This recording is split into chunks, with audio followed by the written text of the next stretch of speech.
New York is the second largest producer of apples in the US.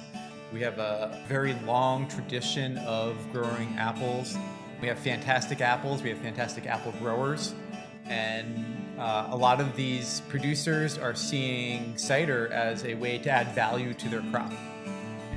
It really shifted in about 2011 in the US. At that time, we were making about 5 million gallons of cider. And in the last 7-8 years, we've seen that increase to over 50 million gallons. So we've seen this tenfold increase in cider production in a very short amount of time. There are a lot of people trying to figure out what their niche is going to be. How are they going to be competitive in this newly emerging marketplace? So what are we doing at Cornell to help this industry grow, to become more stable, to become more sustainable? We're really focused on what are the attributes or things that we can manipulate in either orchards or in storage to increase the quality of the cider that the producers are making.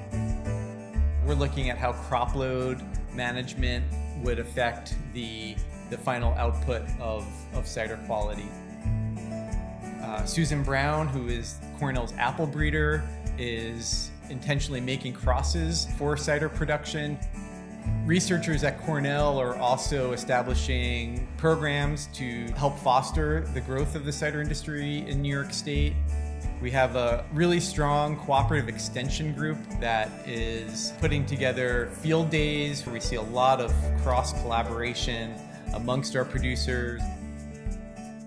I think it's going to be about our apples that we grow in New York, and I also think it's going to be about the apples that are being planted now specifically for the cider industry.